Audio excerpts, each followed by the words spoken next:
We're back for another session of Telling God's Story. This week we're going to be looking at the book of Judges. The book of Judges describes a very interesting period of time in the history of the people of Israel, a period of time that's best categorized or best described by the final verse of the book of Judges, found in chapter 21, verse 25, which reads, "In those days there was no king in Israel. Everyone did what was right in his own eyes." This really characterized the 300 or more years that are described in the book of Judges, a period of time that extends from the death of Joshua all the way until the time when there were kings in Israel, kings like Saul and David and Solomon. As we read through the events described in the book of Judges, what we'll see is there's a cycle, a repetition that goes on in terms of the lives of the people of Israel and the things that happen to them. This is sometimes described as the Judges cycle. It's used to describe Israel's life together in this time frame, and it goes something like this. First, the people experience peace and prosperity for a time, but then they fall away. Once they fall away from faithfulness to God, God allows them to fall into the hands of their enemies, these nations that surround them that they didn't clear out in the conquest of the Holy Land. And after a period of time, God's people cry out for a deliverer. God, please save us, rescue us from our present plight. And so God does just that. He does raise up for them a deliverer. These are called judges in this book. He raises up a judge who then leads the people to deliverance. And now that the people are delivered, they are now rescued, and they again enjoy a period of peace and prosperity. Now, there are numerous judges described in the book of Judges, but we're going to focus on one today, and that would be Gideon. So if you would, please read in the book of Judges from chapter 6 through chapter 8.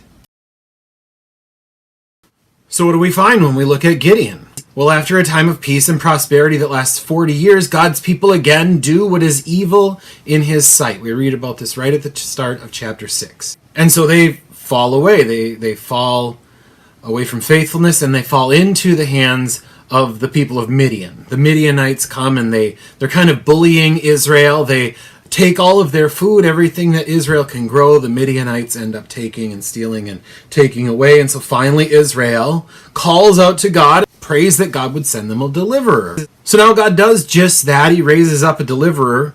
But another thing for us to bear in mind is that God always works in the way that God chooses to work, rather than in the way that we might predict. You almost might say God chooses to work in his usual way by doing things in the most unusual way. Here, he chooses not the strongest, not the mightiest. He chooses Gideon. Gideon says of himself, "My clan is the weakest in all of Manasseh, and I am the least in my father's house." But what Gideon might lack in might, in experience, and in know-how, he has in this. The Lord says to him, "I will be with you," in chapter 6, verse 16. So God has called Gideon to be his deliverer. I'm not sure Gideon quite believes it. There is the instance where Gideon does listen to what God tells him to do, and he destroys the altars of false worship in his father's house. Yet at the same time, before he'll lead the assembled people of God into battle, which God has called him to do, he asks for this sign, this interesting exchange that has to do with the fleece. First, he lays out the fleece on the threshing floor, and he asks God, "Make it so that when I wake up in the morning, the fleece is wet with dew, but the floor itself is dry." And then the next day he asks for the opposite. "I want a dry fleece on a wet floor." God gives him this sign. God bears with Gideon patiently, even as we might think God should have chosen to do otherwise, should have chosen someone more faithful, more strong, more mighty, whatever the case may be. No, he chooses Gideon, and he bears with him patiently.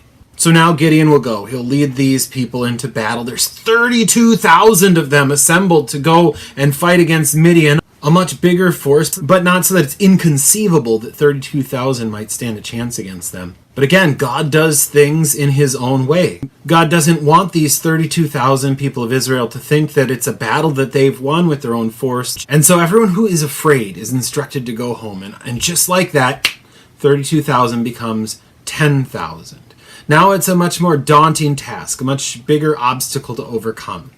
And yet the force is still not small enough for God's intent. And so God reduces the number again. He uses sort of an amusing way to do this. The soldiers are sent to the the local stream, and Gideon's to watch how they drink the water. And those that get down and lap it up like dogs are separated from those who drink the water in a bit more civilized way. And there's 300 dog lappers, maybe we'll call it. God says, send everyone else home. Keep the 300. Keep the dog lappers. And with them, I will win the victory. And so the 300 that are left, Gideon takes them and they encounter the armies of Midian encamped at night. Gideon's 300, they're armed with trumpets, with jars, and with torches. But they surround the camp of the Midianites, 100 in each group, so 3 groups surrounding the camp, and Gideon tells them, do what I do. And so, and in the middle of the night, when the time is right, Gideon blows his trumpet, and he smashes his glass jar, and he holds up his torch. And the armies of Midian that are surrounded, they hear all of this noise, and they see themselves appearing surrounded, and it's almost like the army is thrown into a mass confusion. We read in the text that they actually start attacking each other within the camp, and finally they start to flee. And the Israelites, these 300, they pursue them, and they defeat them. They capture the princes, and they put them to death. They continue the pursuit after the rest of the army and the kings of Midian as well, asking for help from some along the way who don't help them. Some of the Israelites, that is, that don't help them, and later there's some fallout to that. But finally they overcome the armies of Midian. They actually capture the kings of Midian and put them to death as well. With these 300, God has won a great victory.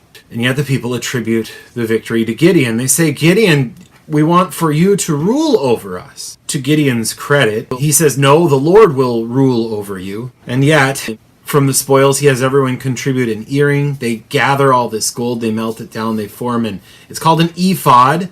In the book of Exodus, the word ephod describes a garment. Here, theologians think that maybe it describes not a garment, but an idol, something that they chose to worship in place of the Lord. This ephod becomes a snare for Gideon and his family as well, pulling them away from faithfulness. And in this text, we read that Gideon had many wives, and with them many sons, including one whose name is Abimelech, which is interesting because even though Gideon said, I will not rule over you, God will rule over you, he names his son Abimelech, which means in Hebrew, my father is the king. In other words, Gideon did think fairly highly of himself after all that had happened here.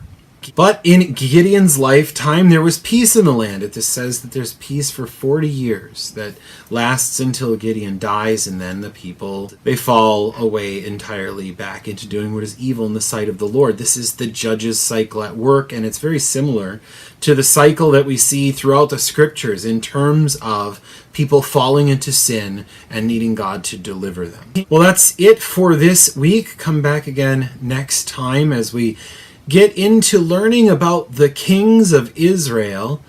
God was to be their king, and yet the people cried out for a king. And so we'll learn about Israel's kings as we continue telling God's story.